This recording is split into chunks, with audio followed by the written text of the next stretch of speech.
Bien, hola, hola, ¿cómo están? Bienvenidos. Bienvenidos a esta segunda jornada que ha estado durante el día de hoy, ¿cierto? Del Congreso de Juegos Digitales. Ya para las últimas mesas, esta es la mesa 7, en paralelo también está la mesa 6 en CR3. Y la mesa de este momento, al igual que las otras aquí desde el estudio de televisión, se está transmitiendo hacia Concepción. Por eso tenemos a Pablo Ortúzar, que es el director de carrera en la sede de Concepción, que ahí estarán con sus alumnos. También quedará grabada la ponencia para que ya la podamos revisar y, por supuesto, para luego poder compartirla también y que se vea todo lo que se ha estado haciendo. En esta séptima mesa yo voy a estar como moderador esta vez. Mi nombre es Mario Meneses, yo soy el director de carrera de juegos digitales acá en Santiago y muy brevemente, porque creo que le demos pie al inicio de la ponencia del día de hoy, agradecer de nuevo por su presencia, por estar acá, por la gente que está aquí compartiendo el día de hoy, sus proyectos, sus vivencias, alrededor de esto que dije el primer día, que creo que es algo que todos amamos y que hoy tengamos estos espacios para poder empezar a discutir sobre videojuegos, sobre la industria, creo que es súper, súper importante. Así que muchas gracias de nuevo a todos por estar aquí. En esta mesa 7, que es de innovación en procesos de diseño y producción de videojuegos, es una mesa que tiene harta presencia de distintas universidades. Es una mesa que reúne experiencia y estudios centrados en la innovación dentro de las etapas de diseño y producción de videojuegos. Las ponencias van a abordar estrategias creativas, metodológicas, tecnológicas incluso, que impulsan nuevas formas de desarrollo, destacando la experimentación y la mejora continua como motores del proceso de creación lúdica, ¿cierto? Tenemos a José Abarca en representación de Sacramentinos 360, que son de la Universidad San Sebastián. José, te pido por favor si puedes pasar. También tenemos a Joseph Lamartín de la Universidad Gabriela Mistral, con Gate, por favor. Joseph, bienvenido, un gusto verte por acá.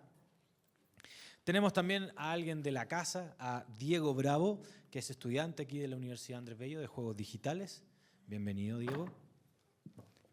Y tenemos también a Elwa García, que es desarrollador y docente de la Universidad SEC. Bienvenido, Elwa, por favor.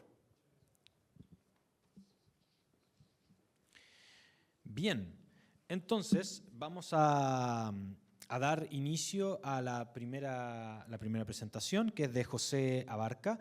Voy a poner la presentación, José, y la voy a compartir también para Concepción, para que todos puedan estar viendo, y puedes comenzar cuando estés listo, ¿dale? Te voy a entregar el micrófono, ahí, y el mouse está acá.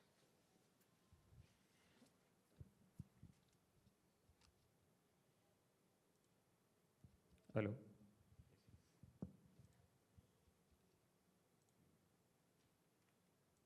¿Lo hago de pie o No, sentadito? puede estar ahí sentado, no hay problema. Ya.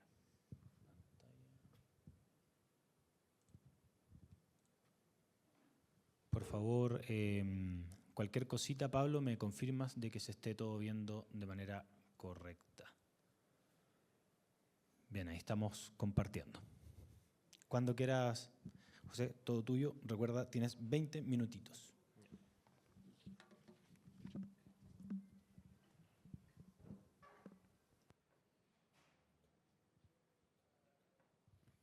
¿Cómo están? Bueno, en realidad en el proyecto vine acá de parte como representante de mis compañeros y de High Labs, donde hice la práctica. Junto con mis compañeros que vendría siendo Maximiliano Lira y Vicente Kellinghausen. Y nosotros hicimos el proyecto que vendría siendo Sacramentinos 360. Con el mouse lo muevo, ¿cierto? Sí, te lo puedo ir moviendo yo si quieres, como tú quieras. No, prefiero no. Bueno, primero el Sacramentinos 360 vendría siendo un proyecto que de algo que no hemos hablado en todo el día, que vendría siendo realidad virtual, ¿cierto? Y que busca transformar la experiencia en común, o sea, en visibilizar los patrimonios que están invisibilizados en la ciudad, como en Santiago o en distintas partes de Chile. Y como primer objetivo nos propusimos visibilizar lo que vendría siendo la Basílica de los Sacramentos, que se encuentra en Parque Almagro, que es un lugar con mucha historia, y que por desgracia está muy escondido y que es muy poco recurrente para la visita cultural. Sí, todo esto está potenciado a través de la realidad virtual como parte de la experiencia, y que esté también intentando hacer que el usuario pueda estar como inmersivo y pueda gamificar toda esta historia. Presioné el otro. Así. Bueno, la metodología, la Basílica de los Sacramentos, sus principales problemas que tiene es que sufre el deterioro de lo que vendría siendo como el paso del tiempo, y como es una de las primeras edificaciones de Chile que está hecho con hormigón armado, es muy difícil poder cuidarlo. Me pasé. Que presioné el mouse. Sí, perdón. Ahí sí. Es el primer edificio de Chile que está creado con hormigón armado. Entonces, su cuidado es muy difícil y es muy complicado recibir los permisos de poder como cuidarlo y poder mantenerlo. Entonces, la High Labs, haciendo una colaboración multidisciplinaria, trabajó junto con Senfoto de la Diego Portales, de la Universidad Diego Portales, para poder encontrar y recolectar en la etapa de investigación patrimonial las fotografías y toda información que tenga acerca de la basílica, para poder ponerlas dentro de la narrativa del proyecto. Luego vino el diseño virtual, que es donde nosotros entramos como Universidad San Sebastián de parte de la Escuela de Diseño. Nosotros, animadores digitales, llegamos como practicantes a High Labs y nos propusieron la tarea de que teníamos que crear este proyecto, esta experiencia inmersiva para poder contar la historia de los sacramentos. Y después por esta etapa pasamos por la preproducción, básicamente, que fue como la etapa donde yo en lo personal estuve más metido, que es lo que más me dedico. Y después pasamos a la experiencia inmersiva, que fue después de ordenar todas las ideas y ya tener el storyboard y el guión un poco más establecido, pasar a hacerlo un poco más presente. O sea, llevarlo a lo que vendría siendo a Unity, que es la plataforma donde empezamos a trabajar la experiencia virtual, Maya para poder crear los assets, y Reaper para poder colocar y armar el efecto sonoro del prototipo para poder ayudar también al usuario a que pueda ir guiándose. En sí, el proceso duró aproximadamente 3 meses, abarcando desde la conceptualización hasta la implementación del recorrido virtual. Entonces, nuestros principales hallazgos fue la necesidad de contar nuevas formas del acercamiento al patrimonio. El público en sí, hay muchos patrimonios que están invisibilizados, como había comentado anteriormente, y que la gente a veces, o el público más joven, por lo menos, a veces como que no les gusta o no les interesa mucho el tema del acercamiento, o como de conocer la historia de estos patrimonios. Entonces, como que esto igual aplica a que pueda como ayudarlos a que puedan conocer un poco más. Además, los edificios, en base al VR, pueden contar su historia, o sea que es una propuesta que es atractiva para para el público. Entonces, logramos a través de la narrativa contar todo lo que es posible acerca de la basílica. Y por último, la exploración educativa, interactiva y emocional que propone esta propuesta. nuestra discusión que tuvimos fue que cuando hicimos el prototipado trabajamos mucho con Critic, que vendría siendo el Centro Interactivo Tecnológico de Chile. Lo nombré pésimo, pero bueno. Bueno, Critic nos ayudó mucho como a poder guiarnos tanto con la propuesta, cómo armarlo, como también con las partes más técnicas, que la utilización de Unity y Reaper para poder aplicar el Dolby Atmos para el sonido. Y también las instancias para poder presentar el proyecto al público, donde también entre medio del público que probó nuestro proyecto fue Corfo. Y el feedback que nos dieron, además de de que la narrativa podía ser mejorada y que podíamos como ser un poco más interactivos, que nuestro principal problema que tuvimos cuando presentamos el prototipo fue que dijimos ya, los controles pueden ser medio, porque trabajamos con los MetaQuest, y los MetaQuest tienen la posibilidad de que uno pueda trabajar con las manos. Y dijimos ya, que presente con las manos y que puedan interactuar con las manos y ¡oh, qué tecnológico, qué cyberpunk el tema! Y de repente llegamos con que el público decíamos, ¿cómo selecciona un pétalo? Que es el menú de selección. No, tienen que hacer un movimiento pizza. Y no voy a seleccionar. Entonces, y nosotros como, no, tiene que hacer así, y no podían seleccionar. Y era pánico, obviamente. Entonces teníamos como ese punto de mejora, la narrativa, que igual estaba un poco plana, pero que era totalmente mejorable. Y nos dijeron que nos mostraron la eficacia y el alcance del proyecto, que eso era muy importante para nosotros porque si el proyecto no era como atractivo para el público, bueno, básicamente nada. Entonces, y al público le gustó mucho la idea, porque en sí, el ir a visitar y tener como no solamente la visita de un patrimonio, sino tener una experiencia virtual que te llama la atención y te da otra forma de poder entender el lugar. Entonces, aquí mostramos lo que vendría siendo la primera foto, que vendría siendo la construcción de la basílica. Que esto aparece dentro de la experiencia virtual y que lo estábamos presentando, donde muchos obreros trabajaron en la basílica, y no solamente era esto lo que habíamos encontrado, sino también testimonios de las viudas de los obreros que trabajaron en la basílica y que ellas trabajaron con las hermanas de la caridad. Y ellas confeccionaban o cocinaban y también los testimonios de parte del arzobispo Juan Ignacio, perdón.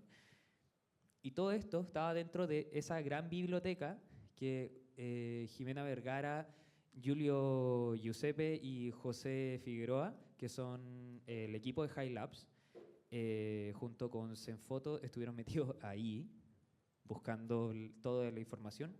Y en la última foto vendría siendo nosotros, con practicantes, ya discutiendo y armando el prototipo de lo que vendría siendo la realidad virtual, el prototipo de Unity. Aquí está el concept art que hizo Vicente Kellinghusen acerca del menú principal que los lleva a las distintas áreas del prototipo. En sí, nosotros para poder crear las bases, dijimos ya, queremos hacer algo, como va a ser 360, ¿cómo podemos sacar algo que sea no tan pesado y que nos permita trabajar? Y sacamos, junto con una cámara que saca fotos en 360, con eso sacamos las fotos de la iglesia en distintos puntos y en base a los pétalos, el usuario va a seleccionar los pétalos y lo transporta a distintas áreas de la iglesia. La nave, la fachada, lo que vendría siendo el órgano, que está totalmente abandonado, y también como escuchar los vitrales que están en los costados, su historia que cuentan, etcétera, etcétera. Y Vicente le tocó la tarea de tener que colocar el diseño de lo que vendría siendo los pétalos, que ojalá se logre apreciar, no sé si para el público logra apreciar muy bien el diseño. Trató de seguir como una estética de lo que es lo más pegado a la religión y, y si mal no recuerdo el tema de su idea principal vendría siendo la fe, que es lo que representa la basílica para el público que está cerca de, para la gente que vive cerca de la basílica, para la comunidad. Y por último, en esta última foto presentamos lo que vendría siendo como la base de cómo se veía el proyecto dentro de Unity, junto con, como se puede ver abajo, los distintos assets que hicimos en Maya. Allí Maximiliano Lira fue el que se encargó de poder armar, prototipar y ensamblar todo este proyecto que sin él, sinceramente, yo creo que todavía estaríamos trabajando en el proyecto. Así que, muy genial el proyecto, la verdad. Y por último, creo que dije por último 2 veces. Así que acá presentamos, este vendría siendo las fotos del cuando estábamos presentando el prototipo. A la izquierda está Julio, ahí probando el prototipo, también como dándonos un feedback de parte del público. Y en la derecha estoy yo, ¿cierto? Su humilde orador, perdón, dando las indicaciones al caballero ahí. Dato curioso, yo no sabía que ese caballero era de Corfo. Y yo súper tranquilo, presentándole el proyecto y como llegó así, llegaron mis compañeros y dijeron, ¿estás nervioso? No, ¿por qué? ¿Sabías quién era él? No. Y presentando súper tranquilo el tema. Después cuando me contaron casi me caí, así que me caí del asiento. Y aquí está una foto de la cripta, que esta es una etapa que queremos colocar dentro de la experiencia, que todavía no lo podemos como sacar una foto bien, pero ya hemos trabajado, por último Vicente, Mats y yo, ya trabajamos acá con la cripta porque el año pasado más o menos hicimos fotogrametría dentro de la cripta y es un espacio muy, muy grande y dato curioso de la cripta, es como la nave, se puede hacer una misa allí, pero en el altar abajo hay una madera que está tapada con un gran vidrio y que tiene todos los, no testimonios, el registro de todos los obreros que trabajaron en la basílica, pero que no lo pueden sacar porque si toca el aire se deshace todo el documento y se pierde. Entonces, imagínense poder trabajar toda esa área y estar pisando básicamente historia de Chile ahí. Bueno, las conclusiones que tuvimos fue que la demostración de cómo se vive y se valora el patrimonio, ¿aló? Cómo se vive el patrimonio, fue muy bien recibida por el público. Les da una vuelta de tuerca, porque en sí esta experiencia se ve mucho en Europa, por ejemplo, y acá en Chile es algo es como novedoso, a pesar de que la realidad virtual igual se está quedando un poco más atrás con el avance tecnológico, pero sigue dando aportes o distintas maneras de cómo aprovecharse para distintos fines. Permite al público reconectarse con la historia. No mucha gente cuando piensa en Parque Almagro, por ejemplo, no piensa mucho en la basílica, sino piensa en Juegos Diana, que está al lado, o piensa en no caminar mucho por ahí porque los pueden asaltar, pero que está ahí y que la gente puede ahora darle esa reconexión y decir, oye, vamos a visitar algún día la basílica, ya, bacán, vamos. Entonces, esa reconexión les permite. Es muy importante. Y como nosotros, como High Labs y practicantes, la mejora a futuro de qué es lo que permite también las experiencias virtuales y las experiencias a visitas a patrimonios significa un gran paso para todos nosotros y, y también como dar puntapié a que se pueda hacer distintas otras cosas de mejora, de avances, etcétera, etcétera. Bueno, por último ya están nuestros correos. Y eso, muchas gracias.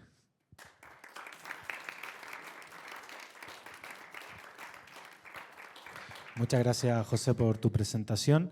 A mí se me vienen varias preguntas a la cabeza. Ya vamos a tener tiempo para esas dudas, porque de seguro es un proyecto, estos proyectos que intentan levantar, ¿cierto?, el patrimonio, mostrarlo a través de estas tecnologías que si bien no son tan nuevas, poca gente las abarca porque suponen muchos obstáculos en el camino extra que a los que ya estamos más acostumbrados. Entonces, de seguro ahí ustedes se toparon con varios de esos obstáculos y de seguro ahí en la parte de preguntas más de algo va a salir relacionado con eso. Muchas gracias por tu presentación. Para continuar, sigue Joseph Lamartine, estudiante de la Universidad Gabriela Mistral, que nos viene a hablar sobre su proyecto GATE. Te cambio al tiro la presentación, yo voy. A ver, quizás lo puedo hacer desde aquí. ¿Se escucha bien? Aló, aló. ¿Por aquí? Sí.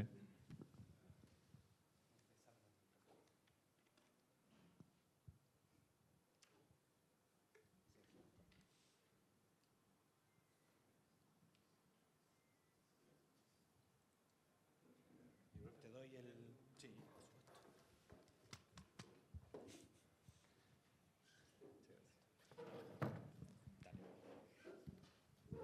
Bueno, hola chiquillos. Me llamo Joseph Lamartine y les vengo a presentar mi proyecto de videojuego, que fue mi proyecto de título, que le puse a esta presentación de nombre Gate a través del portal. Bueno, entonces como les dije, yo soy Joseph Lamartine y soy egresado de diseño de videojuegos en la Universidad Gabriela Mistral. Recién egresé en agosto, así que eso. Y ahora estoy trabajando como game designer en Ouch Games, que es un estudio de videojuegos que está emergiendo y están haciendo un juego tipo Expedition 33, así bien... bien ambicioso, perdón bien que te ambicioso, interrumpa, claro, porque sí. ayer estuvo Javier González en Claro. una de las ponencias, el que está a cargo del juego, y sí, bien ambicioso, pero Javier es un seco, así que felicitaciones que esté Sí, ahí. sí, que el lead programmer ahí. Así que ha sido una experiencia nueva porque yo siempre trabajé como solo dev. Entonces como que salí de mi caverna ahora y trabajar con gente es muy extraño. Bueno, desde siempre me gustaron mucho los jueguitos y por eso mismo desde siempre quise crearlos. Entonces yo empecé como el 2007 a empezar a hacer mis primeros proyectos. Yo tengo 29 años, así que 2007, 2008, 2009, tenía como entre 12 y 11 años cuando empecé a ocupar Game Maker. Entonces ahí se ven los proyectos terribles feos al principio, pero después con el tiempo pude crear juegos como de arcade, FPS, pasé por varios géneros y eso me ayudó como a crecer. Después ya en la etapa mi etapa universitaria, conocí a mi nuevo gran amor que es Unity y estos son proyectos que yo hice durante la universidad y como que cada vez como que tenía más como un estilo propio. Pero lo que nos trae ahora es mi proyecto de título, que se llama Gate, que también lo hice en Unity 6. Y ahí le puse una marca como personal mía que se llama Undead Voodoo, que soy yo básicamente. Y eso, pues le voy a mostrar como un pequeño video para ver cómo de qué se trata. Hay sonido, ¿no? Debería haber sonido. O muy despacio. Okay. Ay, que no la tenía esta. Sacarle ahí abajo.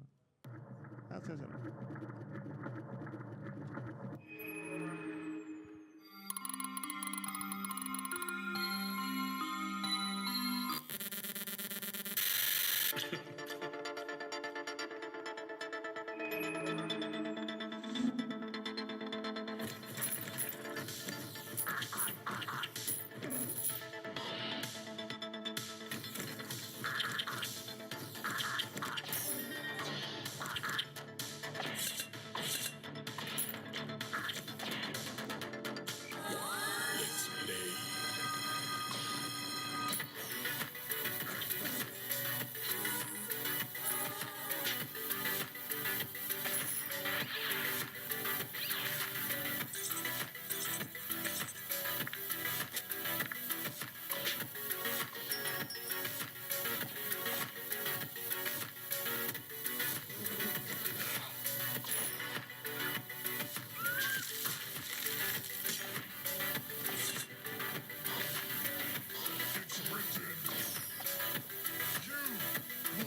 Bueno, la premisa del juego es que tú caes en la realidad de Gate, donde este como siervo volador, que es el administrador del juego, te obliga a firmar un pacto, que es el mismo código del juego.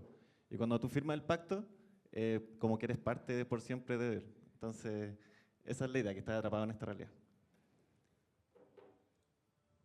Entonces voy a hablar un poco de los pilares del proyecto o los conceptos claves que tuvo este juego. Voy a ir mencionándolo uno a uno. Primero lo que quise lograr fue lo que es la dualidad 2D 3D. Quería un juego donde se mostrara tanto un mundo 3D que funcionara como hub y un mundo 2D donde es un castillo pixelar gigante donde tienes que, o sea, puedes viajar al mundo 3D de distintos portales.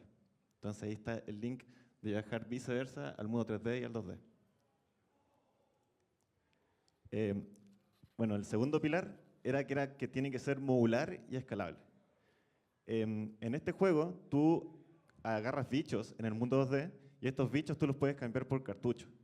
Y cada cartucho es un poder. Por ejemplo, hay un poder que es para lanzar fuego, un cartucho que es para que todo se congele. Entonces, la idea es que estos cartuchos son mezclables entre sí. Tú tienes una consola donde puedes poner hasta 3 cartuchos al mismo tiempo. En este caso, si tú mezclas el cartucho de fuego con el cartucho de dash, puedes hacer un fire dash, que este dash es mucho más potente y ataca también, pero también te gasta más mana. Y bueno, esa es la idea, y también escalable porque como está hecho modularmente el juego, puedo hacer que en vez que 6 cartuchos que son ahora, después sean 10, 20 y así. Puedo hacer más castillos, más hubs 3D. Esa es la idea. El otro pilar es que es la nostalgia retro. Entonces, todo es una referencia en este juego a cosas retro. En este sentido, el loro de acá es igual al de Donkey Kong Country y de hecho abajo repliqué la misma mecánica, que es como que están las luces apagadas el nivel y está el loro aquí ayudándote y alumbrando. Y esto es con el cartucho ese que te apaga de las luces. Bueno, aquí también hay otra referencia, también de Donkey Kong Country o también de Mario.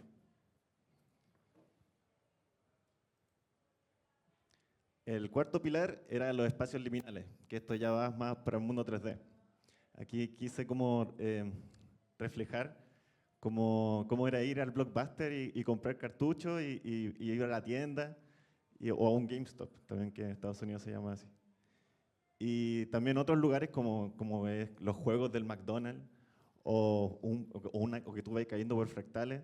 Entonces quería como evocar esa idea de mundos liminales también.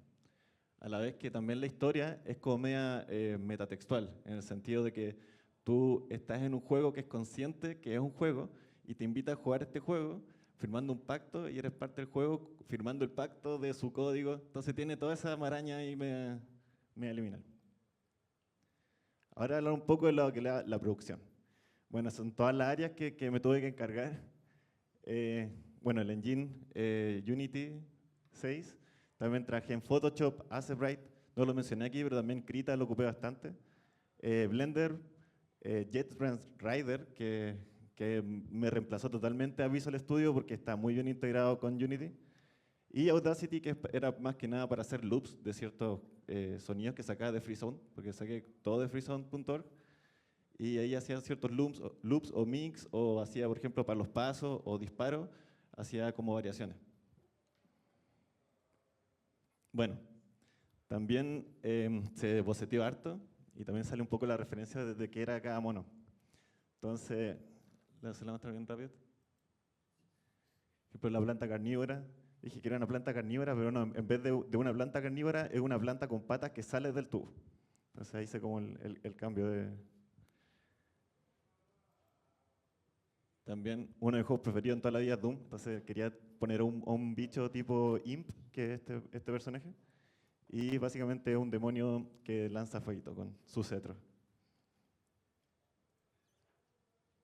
También este es el antagonista, el Game Manager, que es el administrador del juego, y lo interesante de este personaje es que es realmente el Game Manager, es el objeto Game Manager del juego, que tiene tanto el manager de diálogo, el manager de vida, entonces es realmente... Entonces eso lo hace como más meta, como que refuerza eso. Bueno, está la personaje principal y no tiene mucho trasfondo, pero al final del juego como que se da cuenta que sí tiene trasfondo. Pero es él, básicamente, el personaje que tú adoptas, porque cuando tú firmas el pacto, lo primero que sale es el código de ella como el de player controller. Y bueno, aquí hice un collage gigante de todos los assets. Bueno, no son todos, son como, es como un 70% de los assets. Aquí, por ejemplo, hay tilesets del fondo. También, por ejemplo, aquí está el background del fondo. También los estados, porque este en el HUD tiene distintas caras, como en el Doom. Y bueno, cada GIF que está aquí tiene su respectivo sprite sheet, que también son enormes. Así que es bastante trabajo para una sola persona. Y bueno, ¿cómo organicé todo eso? Porque tenía como 2 juegos en uno versión en forma. Entonces tenía el mundo 3D y el mundo 2D. Entonces ocupé un package de Unity que es muy útil, que se llama Simple Folder Icon. Y este lo que te permite es ponerle iconcitos a las carpetas y para organizar mucho mejor tu proyecto. Y tú lo puedes editar también. Puedes poner más carpetas. Por ejemplo, abajo son varias las carpetas que yo creé yo para mi propio proyecto. Entonces aquí le puse una carpeta 3D, una carpeta 2D, y así puedes organizar bien todo. ¿Sí? También carpetas de backgrounds, de efectos. Entonces es muy personalizable y es buena herramienta. Bueno, mi juego lo saqué como, bueno, para descargar en Windows, pero también en WebGL, para que funcionara en WebGL itch.io. ¿Por qué? Porque yo había sacado un juego antes que era descargable y lo descargó mi mamá y yo. Entonces, en WebGL, cuando tú lo ponías en itch.io, es mucho más probable que alguien lo juegue. Como que sale al tiro la etiqueta Play in Browser y es como mucho más atractivo para ir y probar al tiro. Entonces, que funcionara en itch.io era muy importante y pues también hubo mucho trabajo de optimización. Así, y también lo que me sorprendió es que lo puse en Newgrounds, que también se pueden poner juegos WebGL, y Newgrounds fue el que obtuve como más review inmediato de gente y como más plays inmediatamente. Así que es bien interesante para tener esa opción si quieren subir un juego. Bueno, esa es la página del juego, si lo quieren jugar. Está en demo, gratuito. Cuando esté completo también va a ser gratuito, así que eso. Bueno, igual la ganancia de dejar un juego gratuito, que era básicamente como que me quiero igual dar a conocer. Esa es como la idea. Esa es mi ganancia. Así que quizá en un futuro saque un DLC a 100 lucas en Steam. Ahí eso. Muchas gracias.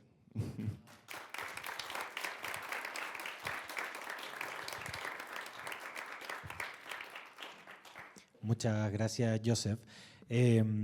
Oye, muy interesante además desde el punto de vista del trabajar un proyecto que se nota que es ambicioso, que en el teaser que vemos ahí también se nota que es muy ambicioso y trabajarlo de manera individual, entendiendo todos aquí, por supuesto, la cantidad de disciplinas que hay involucradas en el desarrollo de ese tipo de experiencias y los juegos en general.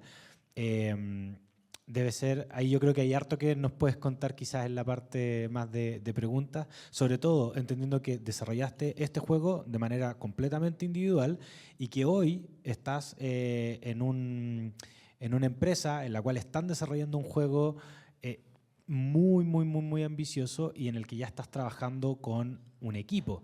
Entonces los desafíos cambian, hay que ver cómo haces esa adaptación, ¿cierto? De comunicarte ahora con el resto de los departamentos que hay en un videojuego. Creo que ahí hay hartas cosas que creo que puedes compartir con nosotros. Pero muchísimas gracias por tu presentación, muy interesante. Seguimos ahora con nuestra tercera ponencia, que es de aquí de la casa, nuestro querido amigo Diego Bravo, alumno de 4º año. Estás en último año ya, Diego, de aquí de la Universidad Andrés Bello. Bienvenido. Te voy a poner tu presentación y comenzamos.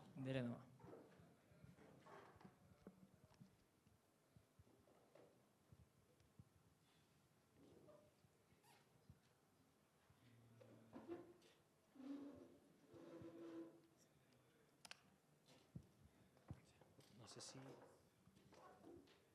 Permiso. Y te lo entrego ahí para que puedas ir pasando. No, que esa pantalla.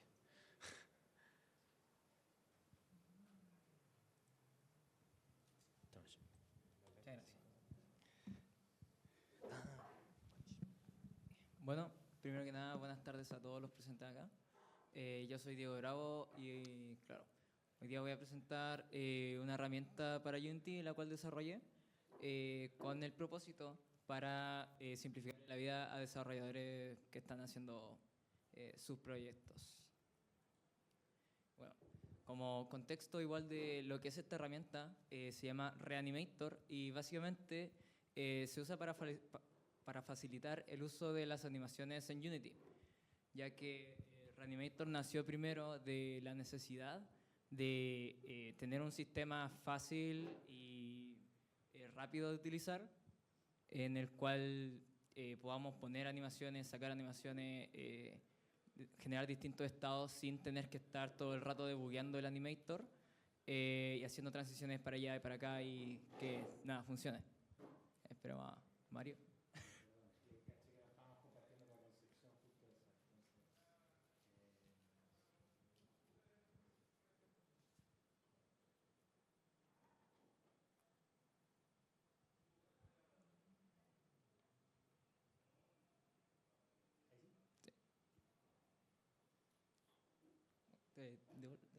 Sí. No, sí, por favor. Que claro, está dando el contexto de eso. Entonces, como necesitamos un sistema más simple de usar, más escalable y todo eso, como contexto también yo soy programador, full programador de Unity, y una de las cosas que odio mucho es el Animator de Unity, porque es como difícil de debuguear, difícil de usar, y algo que me facilita mucho el uso de las animaciones o de la iteración de cosas es hacer todo por código.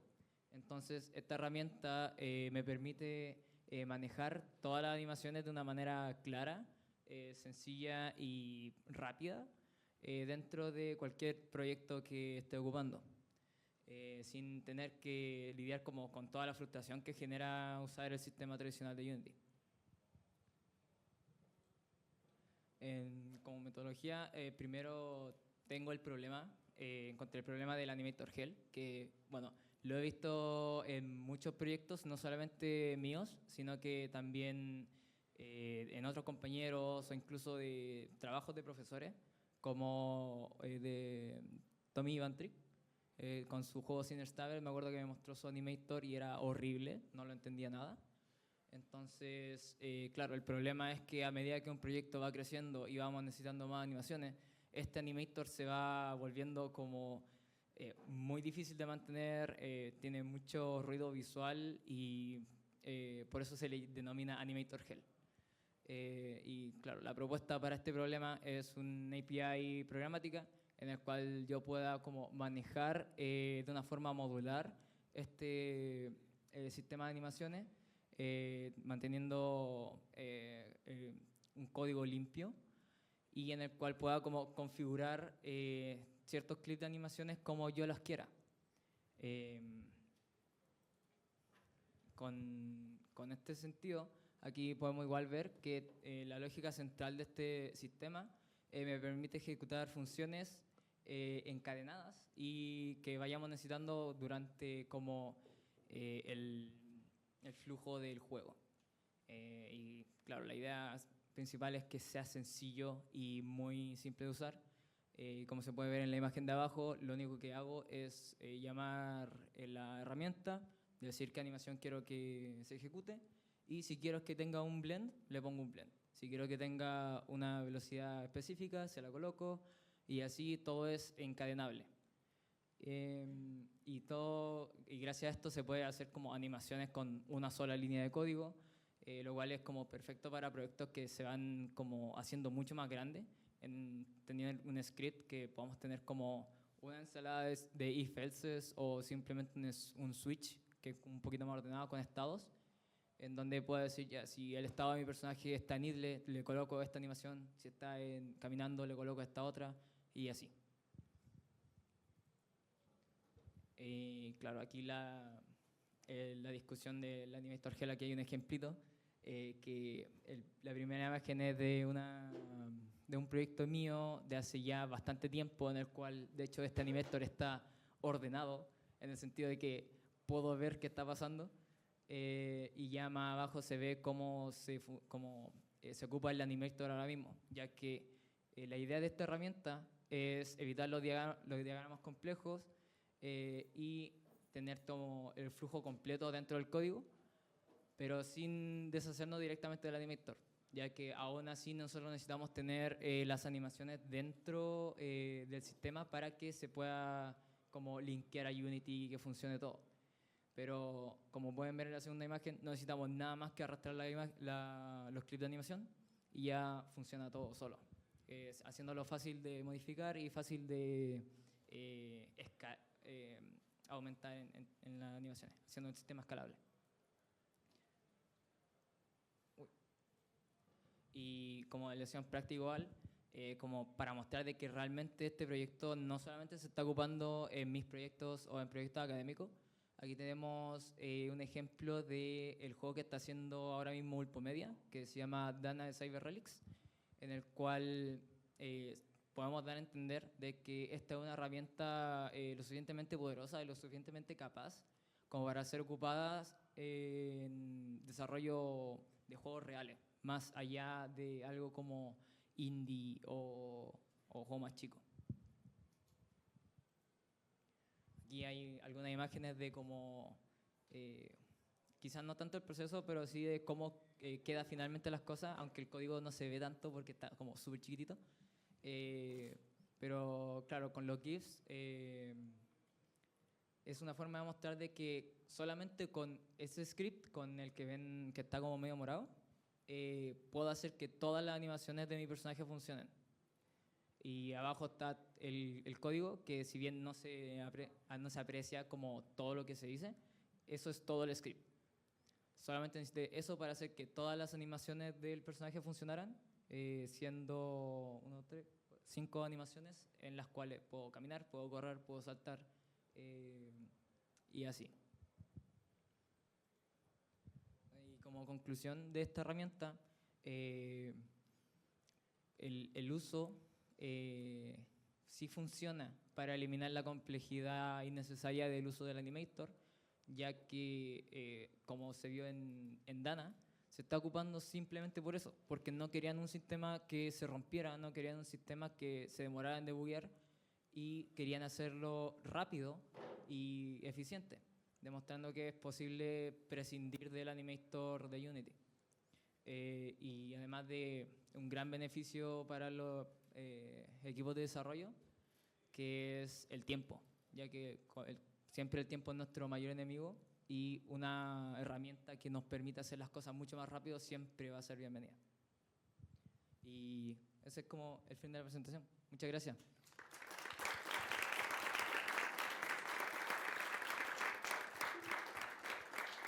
Gracias, Diego. Interesante, muy interesante, sobre todo ayer, bueno, me acuerdo ahora con tu presentación de algo que se estuvo hablando ayer mucho en una de las últimas ponencias sobre el hacer ingeniería inversa de algunos de los procesos creativos, que eso muchas veces ayuda a destapar, a poder avanzar en ciertos flujos de trabajo que no tienen por qué ser una regla per se tatuada para siempre. Y yo creo que esto que tú has estado revisando demuestra 100% eso. Es como ver de qué manera yo detecto un problema de una herramienta que utilizo a diario y cómo puedo mejorar para que mi flujo de trabajo, ¿cierto?, sea mucho más efectivo. Así que muy, muy interesante. Muchas gracias, Diego. En nuestra última ponencia del día de hoy tenemos a Elwa Basáez, desarrollador y docente de la Universidad SEC, que nos viene a hablar sobre Escama, videojuegos, arte y muerte. ¡Wow! Voy a poner tu presentación y podemos comenzar.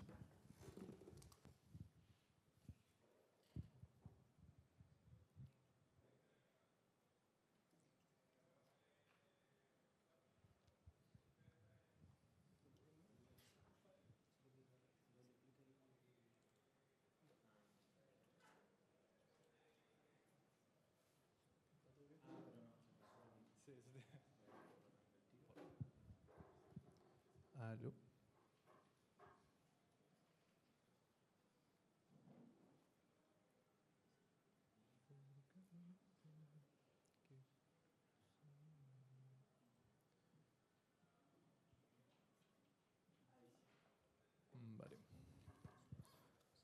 Muchas gracias. Aló, ahí. ¿Cómo están? Buenas tardes. Muchas gracias a todo público por estar acá. Mi nombre es Elwa Basáez, soy diseñador de videojuegos y también docente universitario. Y hoy día les voy a hablar sobre el proyecto de título que realicé el año 2023 en el Instituto Profesional Arcos, titulado Escama. Para esta presentación le he llamado Escama, Videojuegos, Arte y Muerte. Lo que sí es importante que antes de comenzar con la presentación, informar de que a lo largo de la misma vamos a ver imágenes de laceración, es decir, heridas fuertes, abiertas, reales, como también cadáveres. Vamos a tocar el tópico de la muerte en concreto, además de arácnido, soy uno nomás. Dice en plural para que no se asusten los aracnofóbicos. Pero bien, Escama. Escama parte como un proyecto en el cual me hallo perdido. Esto parte del 2023 con una duda de en tanto a qué quiero hacer como proyecto de título, como qué quiero presentar. Y en ese qué quiero presentar, además de el pasatiempo libre y el pensar, caigo como en este pequeño mockup. Lo que ustedes están viendo en pantalla es una colonoscopía a la cual se le ha aplicado efectos gráficos, efectos visuales, para que tratemos de perdernos un poco de la idea de que estamos dentro de un colon. Pero finalmente es eso. Y Escama se titula, tiene una bajada la cual es estoy vivo, pero una parte de mí no quiere estarlo. Con esto empiezo a sentar unas bases conceptuales del tanto a qué voy a desarrollar. Y con eso también voy entendiendo algo más, el enfoque. En el proceso creativo de Escama yo me hallaba muy fascinado y como maravillado respecto a la música alternativa, o más que música alternativa, música experimental, mejor dicho. En esa época escuchaba mucho lo que es 1800 Pain, que es una banda que podríamos llamar como techno rave experimental, en la cual se centra derechamente como en una melodía reventada, la cual melódicamente pareciera como ser súper disonante, sin embargo a temas rítmicos y letras, funciona a tal punto en el que te mantiene activo y te mantiene en movimiento. Además de eso, en aquella época estaba escuchando mucho Death Grips, así como que me pegó el bicho Death Grips y no paré con Death Grips. Y es la propuesta de Death Grips en tanto como este es un medio en el cual voy a explorar como se me dé la gana, el que me llamó a desarrollar el proyecto. Y en ese sentido me tomo de esa iniciativa de cómo puedo hacer lo que se me dé la gana, y lo que se me da la gana para desarrollar Escama es tratar de romper, tratar de generar un producto o obra la cual venga como a proponer algo raro, algo fuera como de los cánones, y así es como nace el enfoque del mismo. Para ello me centro en un proyecto el cual tiene como eje la intensidad, es decir, tratar de hacer sentir al usuario una intensidad enorme. Mi profesor en el momento que me pregunta como ya, ¿y de qué se va a tratar esto? Le dije, no sé, una pálida, como quiero genuinamente que el usuario se sienta incómodo, se sienta mal, al punto en donde lo pongan en riesgo de, ándate, como cierra esta aplicación, no vuelvas.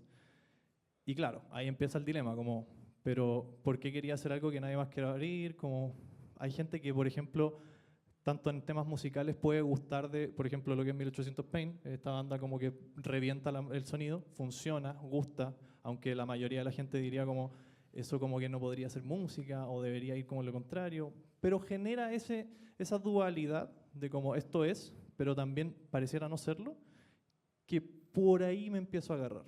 Entonces nace una hipótesis para poder desarrollar el proyecto, lo cual ahora entre paréntesis, esto fue un proyecto de título, una memoria, no debería tener tesis ni hipótesis. Y como que me di la lata de hacerlo y como que después como que dije, ah, claro, como que me puse una piedra en el zapato por hacerlo, pero bien.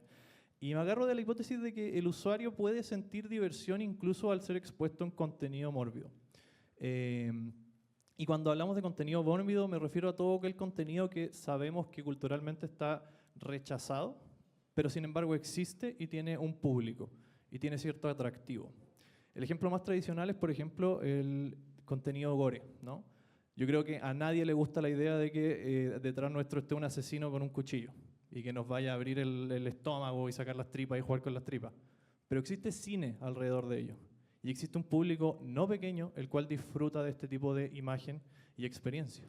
Entonces me agarro de ello para decir, ¿sabes qué? Puede que exista o haya espacio para un juego entre comillas, el cual se base en esto no debería gustarte, pero te está gustando. Bien, entonces con eso entendamos de que lo que nos mueve, o sea, lo que tenemos es un proyecto experimental, artístico, si lo queremos llamar de alguna manera, en el cual tratamos de jugar con horizontes estéticos, es decir, cómo debería hacerse sentir el usuario, por qué se debería hacer sentir así, qué lo hace sentir así. Y así caemos en un proyecto experimental, el cual, mediante el uso de contenido de shock, trata de generar una sensación en el usuario.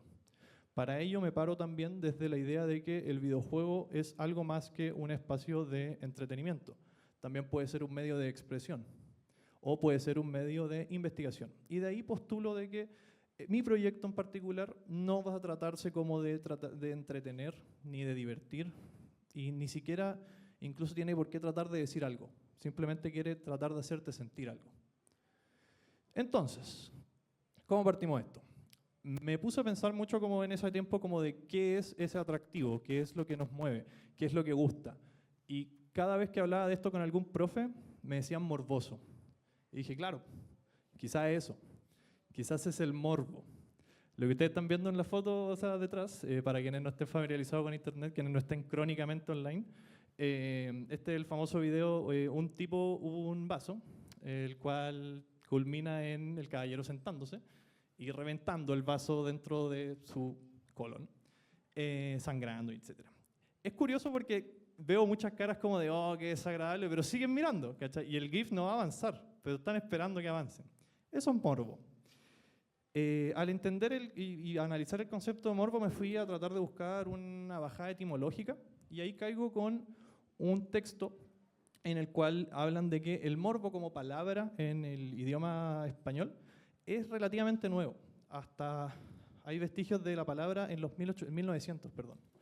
Y en un principio el morbo, la palabra y el concepto funciona como una medición de salud. Es un límite, es un punto de quiebre entre que una condición pasa de estar bien a estar ya mórbida. Por eso podemos decir de que existe la obesidad mórbida. Es una obesidad la cual ya superó un límite y se mantiene en una malsanidad, por así llamarlo. Y ahí pasa que algo muy curioso que yo creo que todos estamos muy familiarizados de que el lenguaje cambia, ¿cierto? Entonces, morbo como concepto parte de una condición clínica y se traslada hacia algo más impulsivo, pulsional casi. Morbo comienza también a adaptarse como término para indicar atractivo, indicar movimiento. Los españoles, de hecho, tienden a ocupar el término para poder hablar de farándula, como es que esto da morbo, esto da ganas de que la gente lo hable, es morboso. No se refiere netamente como a una condición, sino a una actitud y a un deseo de mover, ¿cierto? Y, como ya mencioné, el lenguaje se moldea, ¿cierto? ¿Y qué tenemos en la actualidad? Una mezcla de estos dos conceptos. Tenemos la idea de que lo morboso es aquello enfermizo que atrae. Cuando alguien te dice, eres una persona morbosa, uno no se siente como halagado, ¿no? Como que, chuta, parece que estoy medio enfermo, como que me gustan cosas que quizás no deberían gustarme, pero no puedo evitarlo, soy un morboso. Bien. Entonces, entendiendo que el morbo es el eje central que mueve el atractivo de mi usuario a mi proyecto, me pregunto entonces con qué contenido voy a tratar. Me quedo en la idea del contenido de shock y empiezo a tratar de analizar como qué es lo atractivo en ello. Y por suerte mía, gracias a lo que sea, se genera el atractivo hacia lo grotesco. Pero cuando hablamos del atractivo hacia lo grotesco mediante el morbo, me refiero al atractivo a lo grotesco mediante el asco, mediante esta sensación de repulsión, pero atracción. Y pasa que existe un autor que me gustaría poder releer, porque en mi cabeza ahora estoy medio asustado y me cuesta acordarme, era Luis Barrios. Luis Barrios Lara. Un gran autor mexicano, si no estoy en lo incorrecto, quien habla mucho sobre el morbo, el cuerpo y el asco, y en uno de sus textos nos muestra de que lo atractivo de lo grotesco nace en tanto a que La condición estética de lo grotesco es la llevada al extremo.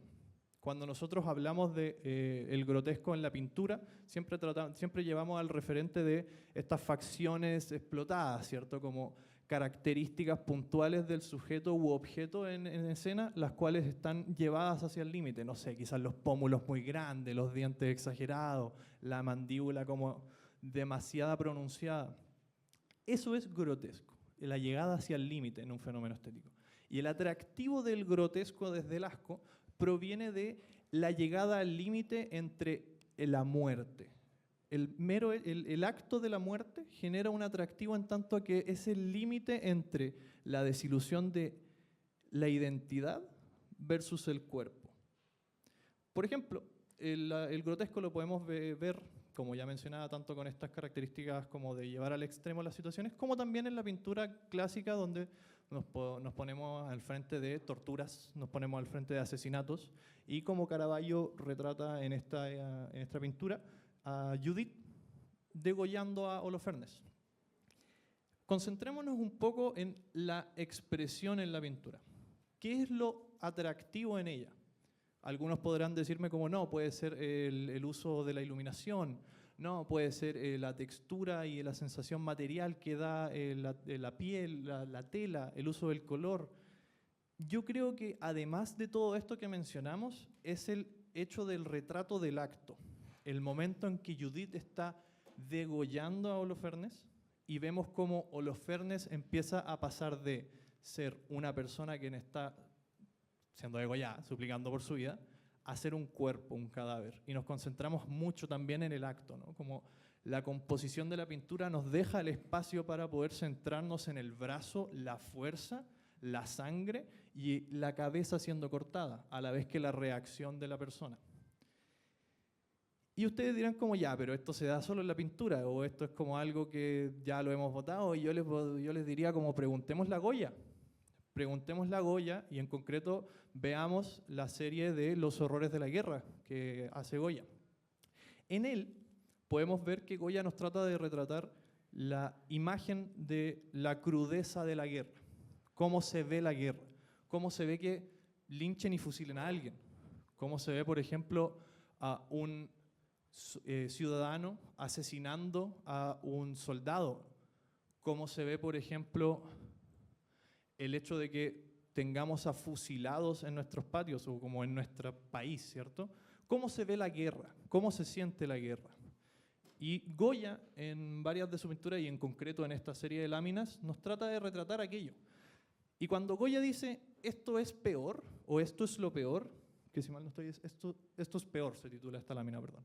Cuando Goya dice, esto es peor, Goya nos está refiriendo a la calidad material de la imagen.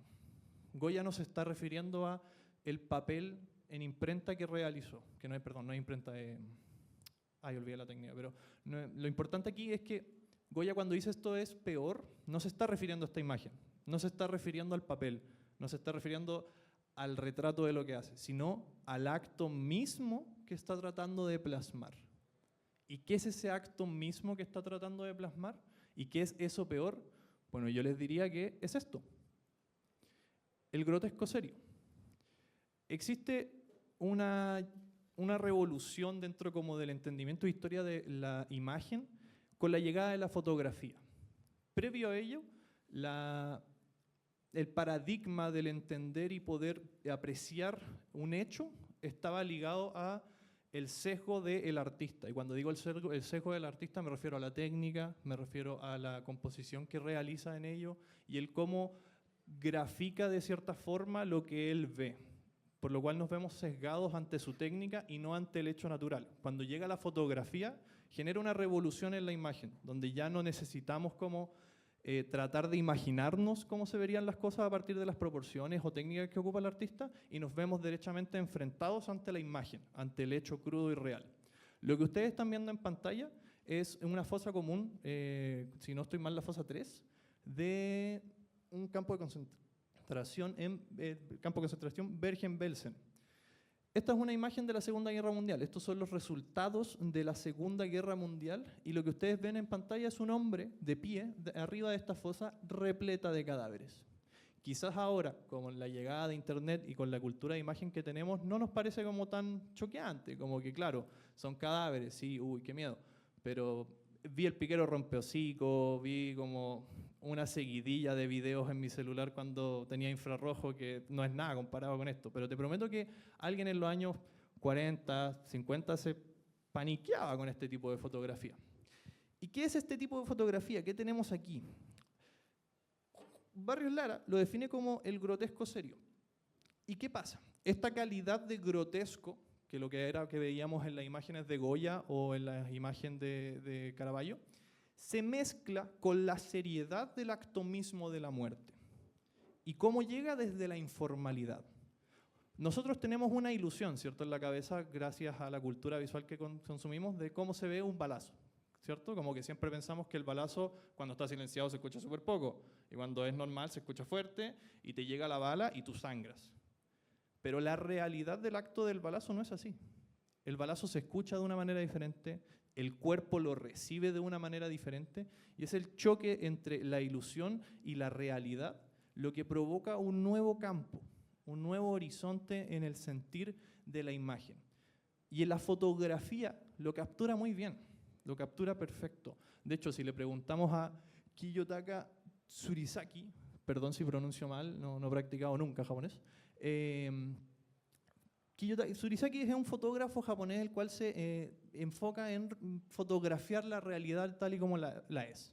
Él va a barrios bajos, va a países de escasos recursos a fotografiar cómo se ve la realidad ahí. Se acerca a conflictos bélicos. Y en concreto yo me concentro mucho en sus imágenes en las cuales él se acerca a retratar lo que es la muerte. Tsurisaki se dedica a tratar de llegar antes a las escenas de crímenes o antes a las escenas de muerte para fotografiarlas en el lugar y tratar de capturar el momento justo antes de que lo haga la policía. Obviamente sin como intercedir o nada.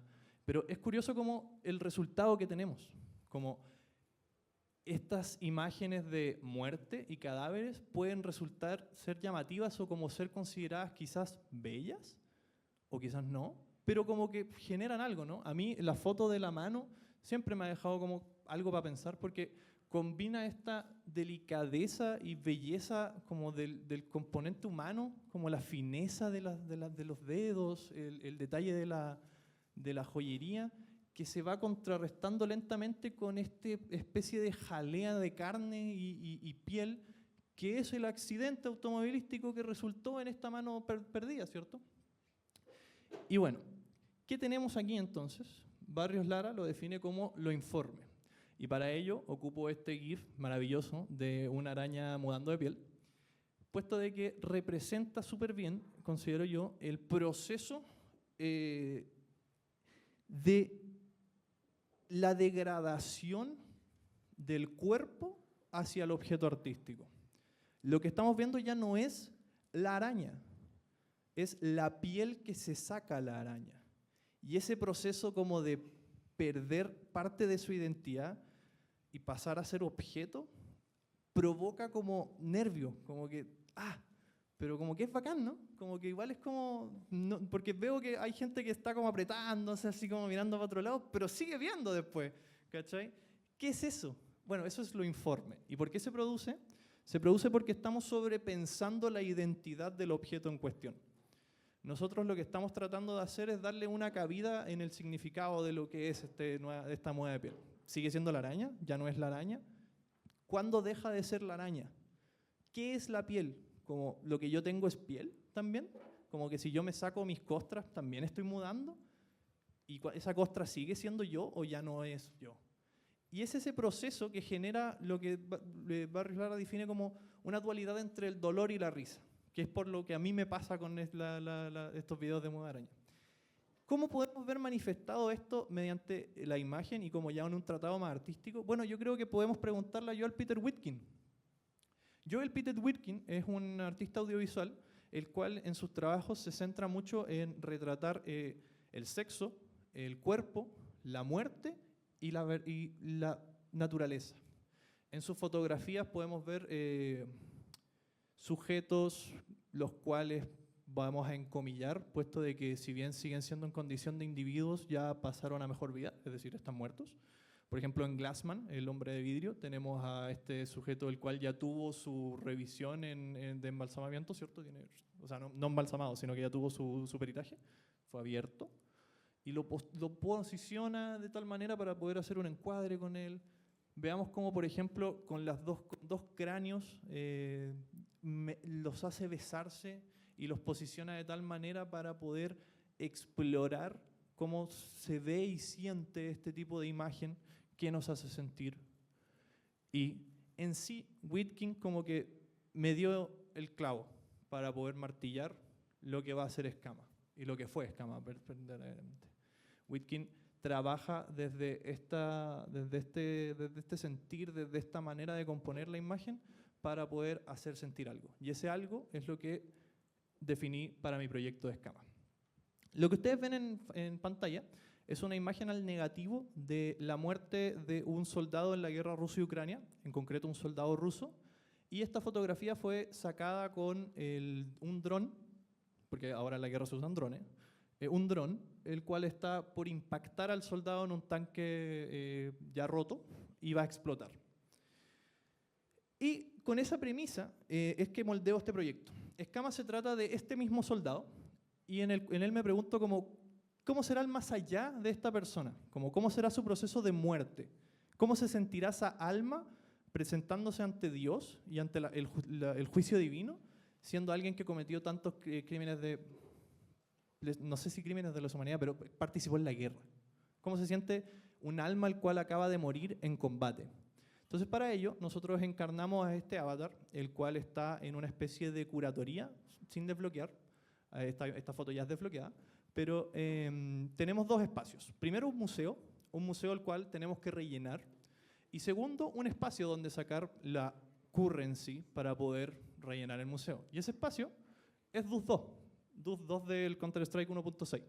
En él tenemos que matar la mayor cantidad posible de maniquís blancos antes de que llegue Dios y nos traiga de vuelta al museo para poder completar nuestro trabajo.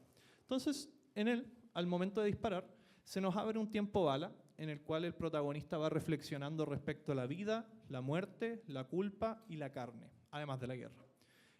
Ocupé un sistema de desmembramiento, cosa de que la bala cuando llegase pudiéramos ver el desgarre de la malla, y generé de alguna manera como un acercamiento ante la informalidad del acto de la muerte, o del balazo, del desgarre.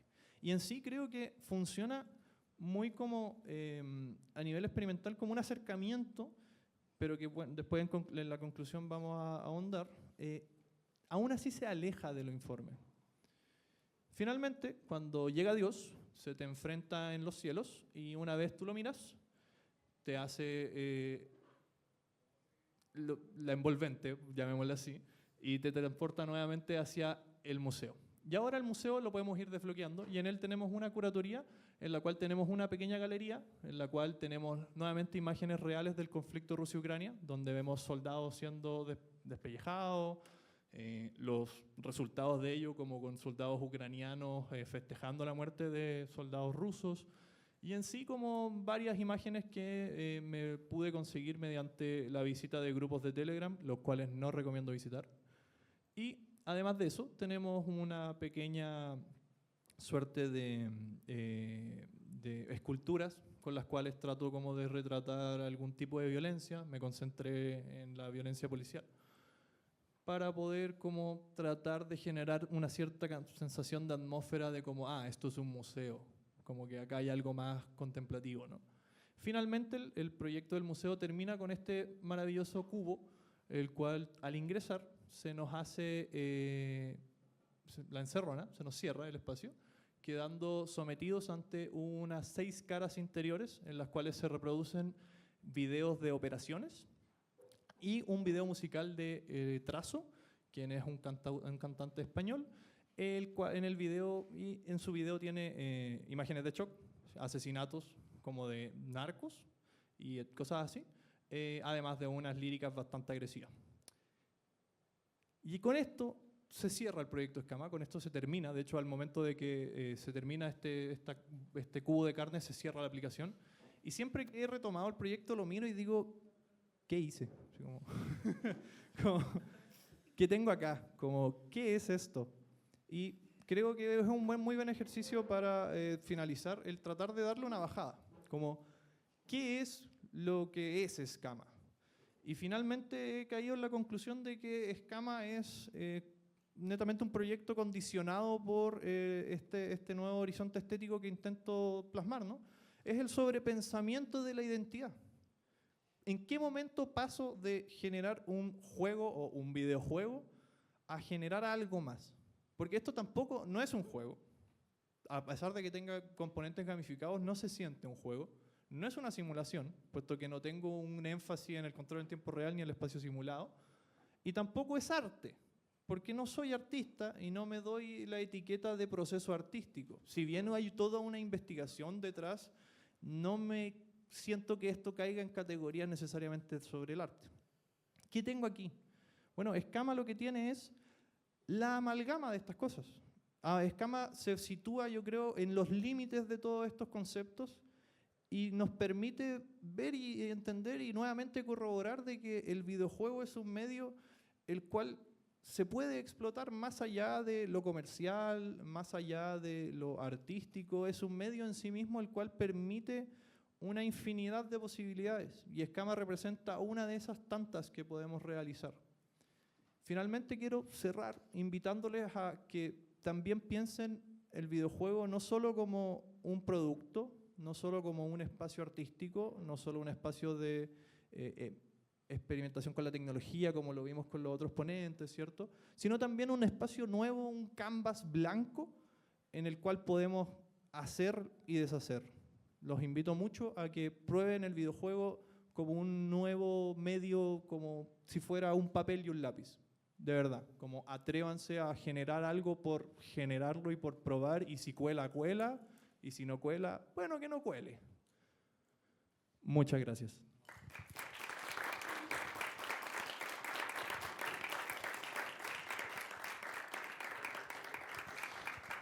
Oye, Elba, muchas gracias por tu presentación. Me quedo harto con lo último que mencionas, ¿cierto? De qué es finalmente esto, qué es finalmente un videojuego. Yo creo que hoy día estamos presentes y algo que se discute mucho hoy ante uno de los medios de comunicación, yo creo que por lejos más importantes, y finalmente tu ponencia de ahora recién es una muestra exactamente de eso, de comunicar algo de una manera que quizás otra persona no se lo hubiese imaginado, de que existe espacio para poder mostrar todo tipo de contenido mientras uno entienda, o muchas veces quizás no lo vaya a entender, como tú mencionabas al inicio, no tengo idea a quién le estoy haciendo esto, y que eventualmente en el camino uno va a descubrir hacia dónde está llevando, a quién le quiere comunicar, a quién quiere llegar. Me quedo mucho con eso de tu presentación. Creo que hay un proceso ahí de investigación, de entender mucho de lo que no estás entendiendo, que tú presentas como que no entiendes. Creo que hay un entendimiento que es genial desde el punto de vista de la investigación que hay previa. Así que nada, muchas gracias también por tu ponencia. Muchas gracias. Bien. Vamos a dar inicio a las rondas de preguntas. Yo creo que debe haber bastante por ahí que consultar a todos nuestros presentadores el día de hoy, así que pueden ir levantando la mano. Probablemente en algún momentito voy a hacer ahí conexión con Concepción. Vamos a ver si están vivos por ahí. No he recibido señales desde el más allá del sur. Consultas. Tengo aquí el micrófono. ¿Los puedo ir? Por allá. Voy. Hola, ¿qué tal? Oye, yo quería felicitarlos a todos, están todos súper bacán, creo que todos tienen un gran futuro, pero el último trabajo de Elwa creo que es impactante, creo que ha generado el impacto que buscabas. Yo sí creo que estás haciendo algo artístico, se nota que eres una persona muy reflexiva, De hecho, creo que tiene un tinto político y deberías tener cuidado al meterte a esos grupos de Telegram, porque debe ser muy raro todo. Pero te has atrevido a hacer algo que es muy rupturista. Obviamente, o sea, tenéis tus referentes, tenéis Goya, tenéis referentes clásicos, pero sí estáis haciendo arte y el videojuego dentro del arte es una rama que está explorada, pero no es profundamente explorada. Entonces estáis abriendo un camino que está ahí. Tenéis todo por hacer, o sea, Fondart te está esperando. No sé si fondarme. O sea, ¿por qué no? No, o sea, ¿qué perdís con optar por eso? O sea, con tirarlo. No, bueno, no, pues, ¿cachai? Pero de repente algo internacional, no sé. Pero hay algo ahí que es muy rupturista y que estáis haciendo arte. Súper extraño y no es para todos, claramente. Pero es arte. Eso, muchas felicidades. Fue más comentario que pregunta, pero agradecido. Eso es necesario, es necesario. ¿Alguien más con algún comentario, alguna pregunta? Por allá. Y de ahí voy para allá. Yo de nuevo. Chiquillos, de verdad, gracias por las presentaciones. Creo que la experiencia de hacer cosas siempre tiene un valor monstruoso. De repente uno se aproxima, intenta hacer miradas, proponer caminos, pero nada reemplaza la experiencia del hacer, así que muchas gracias primero por compartirlo. En general. Bueno, hay dos preguntas, si me permiten, de nuevo. Elwa, sobre lo que acabas de mostrar. Ahora entiendo mucho más lo que comentaba ayer. Yo creo que hay un componente súper interesante de esto, que dentro de esta idea de juego que comentamos, y tiene que ver con las categorías desde donde nos plantamos a mirar el problema del juego. Y siempre tratando de llevarlo como que al marco teórico de los Games Studies, ¿cierto? Más allá de lo que haya sido tu intención.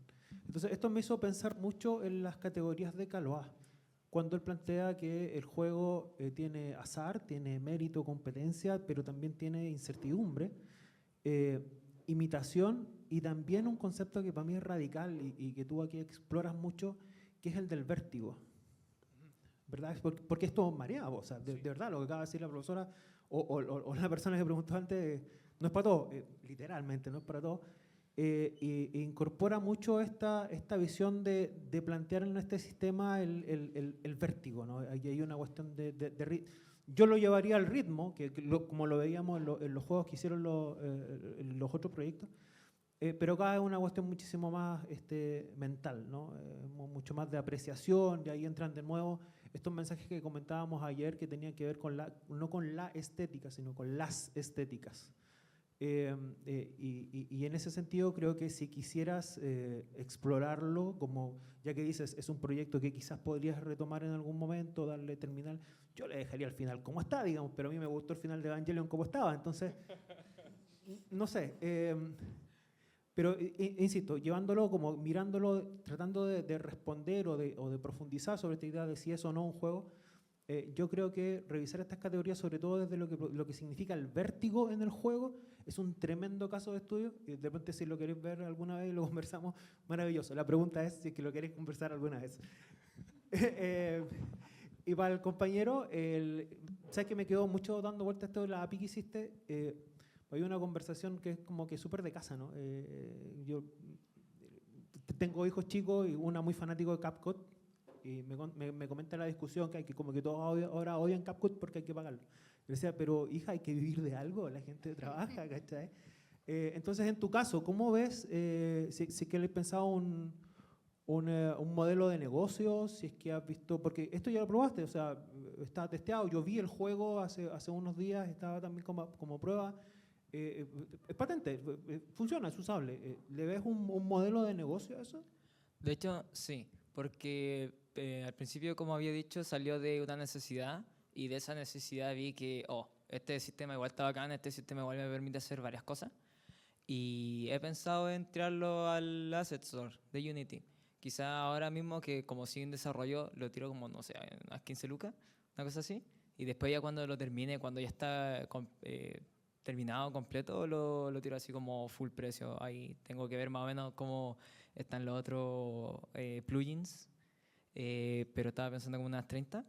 Pero sí, más o menos como tirar esta herramienta para que la gente lo pueda comprar y lo pueda usar. Y así no me tengan que preguntar así como directamente de, oye, ¿puedo usar esta cosa? Y yo le digo, sí, sí puedes. Como pasó con Dana de Ulpo Media, que resulta que yo estoy haciendo voluntariado allá y por eso lo tienen, no porque lo hayan comprado o alguna otra cosa.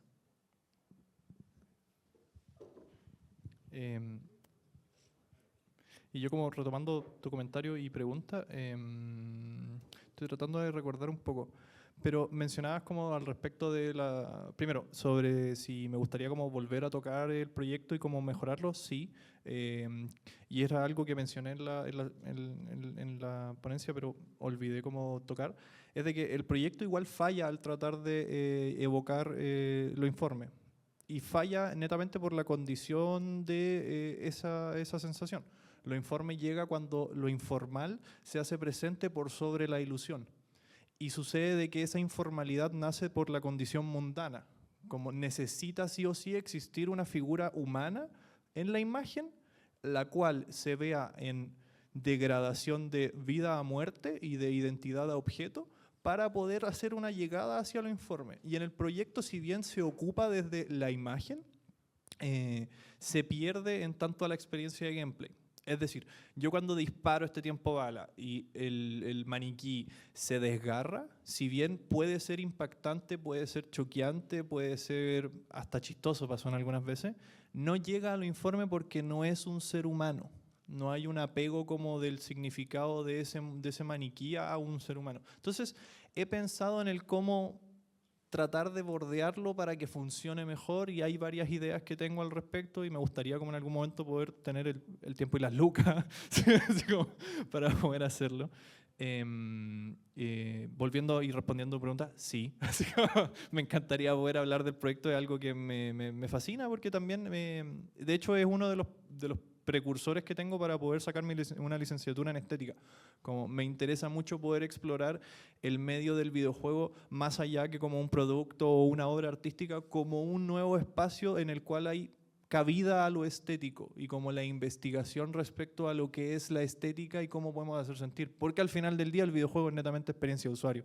Como, ok, sí, claro, hay diseño, como que hay sistemas, hay gráficos, hay bla, bla, bla, bla, bla, pero al final del día todo eso no prima, o sea, no prima por sobre el usuario y a quién le voy a hacer la cuestión. Entonces hay que pensar también, creo yo, el videojuego como este momento, este evento, este algo que va a sentir otra persona.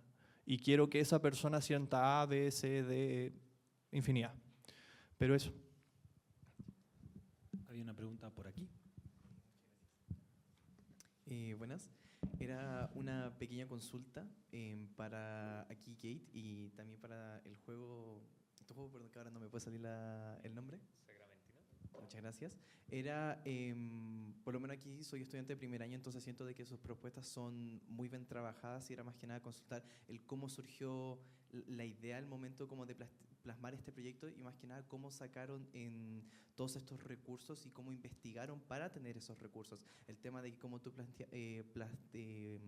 planteabas un espacio liminal, cómo generas esa sensación de espacio liminal, qué tuviste que investigar, porque también es como un proyecto mío que también estoy trabajando como aquí en la universidad, entonces como también para consultar cómo hiciste y cómo generaste esa sensación dentro del 3D y aquí a ti para preguntarte cómo te haces como los contactos, independiente que estés como quien está, como quien ¿es pasantía o es práctica? Claro, porque uno como de primer año igual intenta como que mantener un scope bueno, pero al mismo tiempo igual presentar proyectos buenos, ya sea para el portafolio para más adelante, era como para cómo generan esos tal vez contactos o cómo investigan más que nada, porque encontré que ambas propuestas eran muy interesantes y que claro, necesitarían como que un proceso de investigación que por lo menos yo como primer año no se me ocurre cómo darle como la vuelta de tuerca para como apuntarlo a esa dirección. Eso sería, muchas gracias.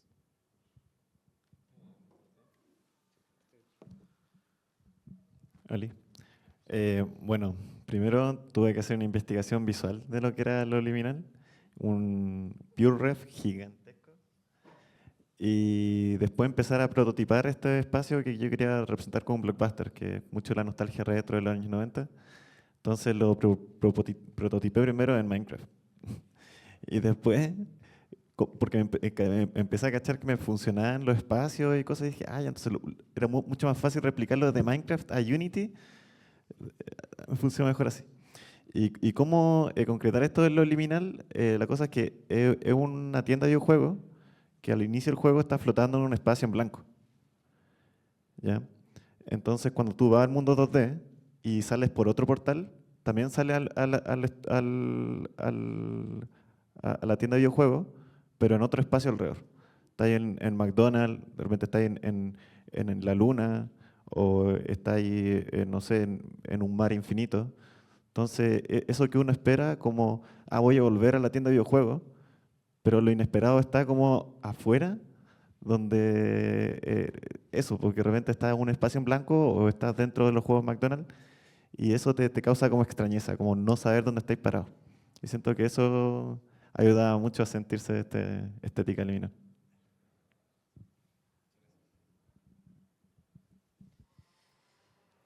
Se me olvidó un poco las preguntas, pero Era más que nada el tema de contacto me dijiste y dijiste el tema de la investigación. Ujú. Ya. Bueno, básicamente como practicante igual no sé mucho como qué es lo que te puedo entregar como de información de lo que fue, porque ahí lo que se encargaron fue High Labs, que vendría siendo Julio con José y Jimena. Pero ellos los que nos contaron a nosotros cuando nos presentaron el proyecto fue que vieron que esta como necesidad de tener como ellos, como arquitectos y académicos, de ver el tema de cómo visibilizar estos patrimonios. Porque ellos como arquitectos, Julio y Jimena, por lo menos con quienes más he compartido en la práctica, ellos comentaron acerca acerca de la investigación de cómo se construyeron ciertos edificios o ciertos lugares, como qué técnicas utilizaron, quién es el arquitecto, ¿cierto? Cosas de arquitectos y muchas cosas, ¿cierto? Entonces, de pronto se encontraron, cuando empezaron a hacer la investigación de Sagramentinos, se encontraron con esta problemática. No es difícil conseguir los permisos para poder como arreglarla, cuidarla. La misma organización de los sacramentos también es como que tienen a alguien que lo va cuidando y que la va limpiando todos los días, pero claro, ya cuando lo puedo visitar no tienen visibilizado eso. También el cuidado está dejado de lado, porque no se puede hacer más, porque no hay plata, porque no hay permiso, etcétera, etcétera. Entonces, de aquí nació la necesidad de ellos como ver, oye, esto está oculto y está presente a todo el público, está abierto a todo el público, pero la gente no lo sabe. Y ahí dijeron, José, que venía trabajando de otro proyecto anterior y que le llamó la atención que podía utilizar conceptos de ese proyecto acá, en Sacramentino. Y dijo, ya. Se lo presentó a Julio lo presentó con Jimena y entre los tres dijeron, hay que hacer este proyecto que busque reconectar la historia de la Basílica de los Sacramentos con el público. Bajar algo que está invisible a que sea totalmente visible. Entonces, ese yo creo que, por lo que logro entender como practicante, lo que vendría siendo como el tipo de mensaje que quieren llegar y el objetivo. Y el tema de contactos, en sí como, te puedo contar un poco la experiencia de lo que fue llegar a High Labs. Yo estoy en mi último año y presenté portafolio, presenté currículum y no llegaba a ningún lado, ningún estudio.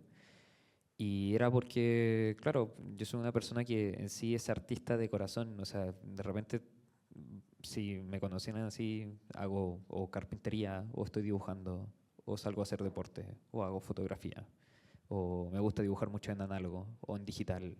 Y no tengo estoy así, saltando de un lado a otro. ¿Por qué? Porque soy hiperactivo.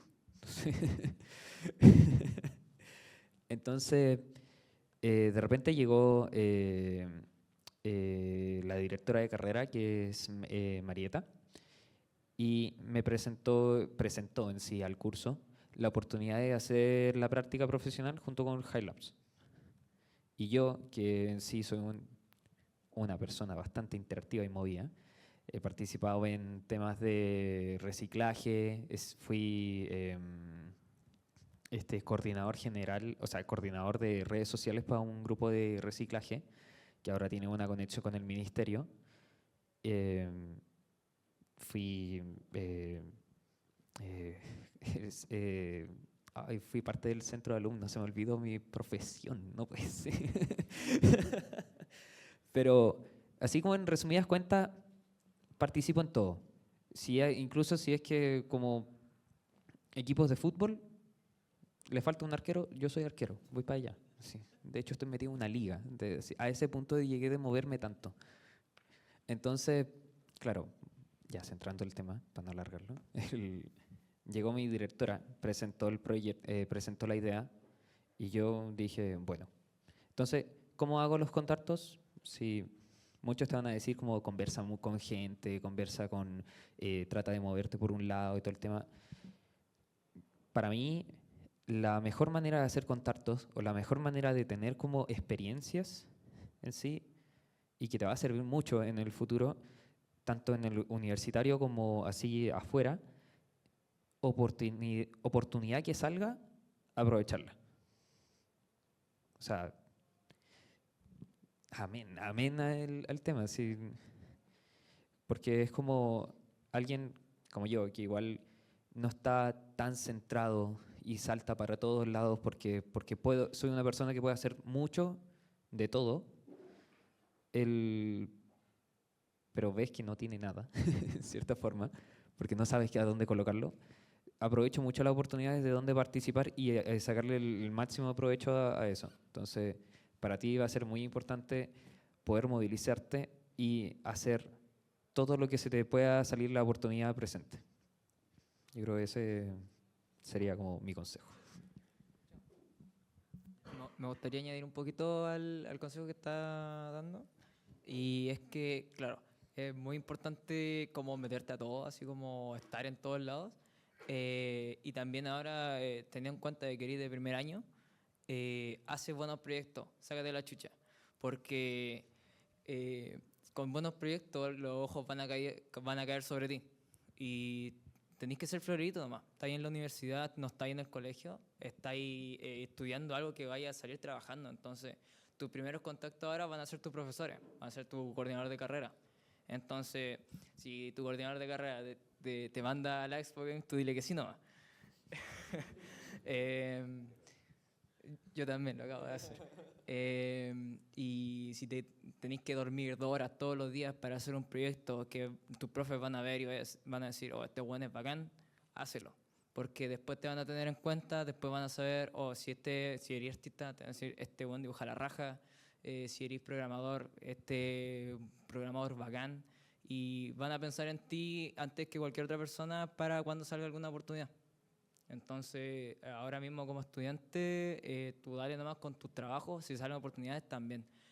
También hace mucho esto de fuck around and find out, de que ya hasta al final de todo. Ser la última persona en irte, porque las oportunidades, si bien a veces uno las encuentra, a veces salen de la nada. Es como en un juego de si me quedo aquí 1 hora sin hacer nada, el personaje dice algo, sí o no, y me quedo 1 hora sin hacer nada, y descubro que si dice algo, ya, es más o menos lo mismo. Si me quedo en este evento hasta el final, a lo mejor pasa algo, a lo mejor alguien dice alguna otra cosa, o a lo mejor sale un diálogo por ahí en el que me puedo meter, y te salen oportunidades de la nada. Entonces, tú dale nomás, tenés que tener hambre. Eso. Vale, muchas gracias. Yo quisiera agregar un agregado al agregado. Muchas gracias. En un momento, ¿cuál es otro nombre, perdón? Diego, menciona de que incluso si hace incluso sácate la cresta, como intenta como hacerlo mejor siempre. Yo te diría que incluso cuando haces proyectos que no son buenos, igual tiene valor. Hay una muestra de como, ok, intenté esto, o ok, hice esto y no resultó. E incluso pasa normalmente en los portafolios que es como, hice este proyecto hiper casual para el celu, pero no sé, no funcionó, pero mira, sabéis que caché cómo conectar con la Play Store, caché cómo manejar el usuario, caché cómo hacer todo el tema de backend, y eso es mucho. Como, aunque el proyecto funcione o no funcione, a la gente que va a hablarte o con quien estáis hablando no se va a preocupar si el proyecto es bacano o no, a menos que te estés lanzando, no sé, como el lead designer, como, no sé, temas como ya de producción y gestión, etcétera. Si te estáis dedicando como netamente al desarrollo, cualquier cosa que podáis meter en el portafolio va a servir en tanto que te va a ayudar a decir, ah, este loco sabe hacer esto. Entonces, lo que te diría es, resumiendo, haz todo. Dale. Muchas gracias. Más directo y crudo y posible, me parece. Muy bien, muy bien. ¿Otra consulta por ahí? ¿Alguien tenga alguna pregunta más? ¿Por allá? Voy por allá.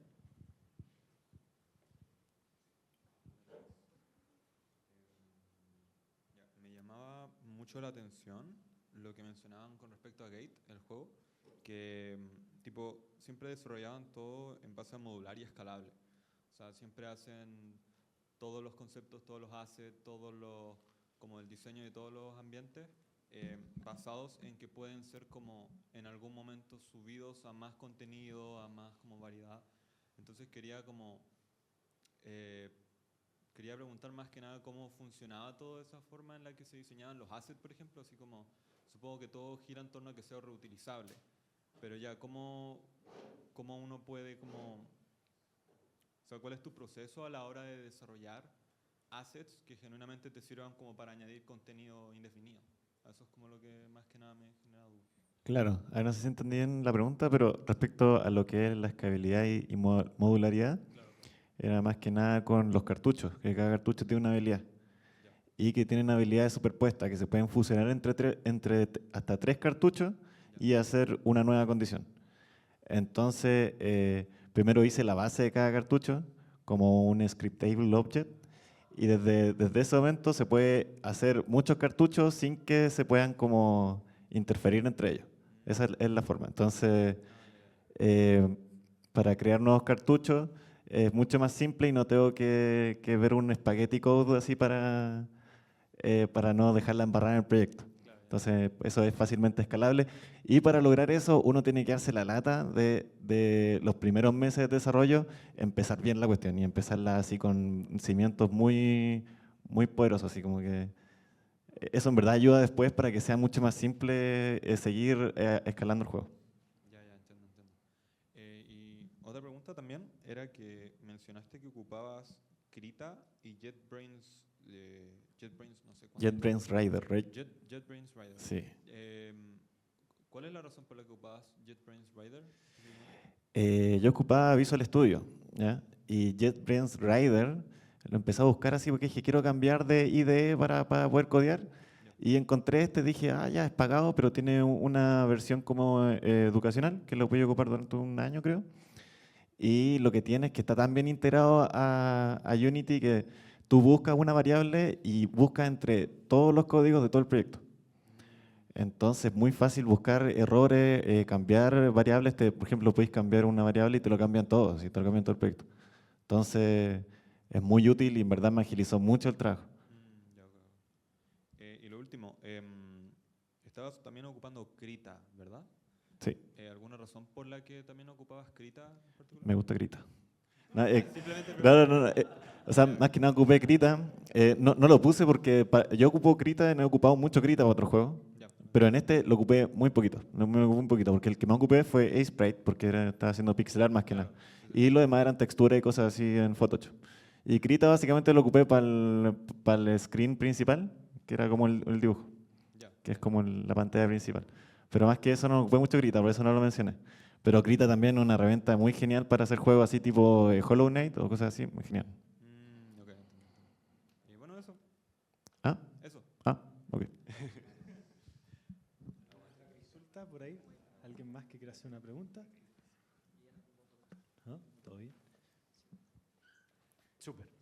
Bueno, Muchísimas gracias nuevamente a cada uno de ustedes por su tiempo, por haber venido a compartir esta instancia que, así como se mencionó en algunas palabras por parte de todos ustedes acá, el poder participar de estas instancias también son estos momentos importantes en los que uno puede conocer gente que está involucrada en los medios, gente que estudió probablemente lo mismo que ustedes, de poder generar networking, que es muy importante. Así que nada, nosotros en verdad estamos muy felices de haber generado este espacio. Ya en unos minutos más vamos a hacer el cierre formal acá con Eduardo, para comentar un poco lo que fue toda esta experiencia, pero más que nada, muchísimas gracias a todos ustedes por estar aquí, por haberse dado el tiempo de participar, y a eso yo creo que de las 5:30, yo creo, vamos a hacer el cierre ya formal, una despedida para aquellos que se puedan quedar. Feliz de tenerlos aquí en el estudio y poder dar esas palabras finales de agradecimiento a todos. Así que eso, muchas gracias y que tengan muy bonita tarde.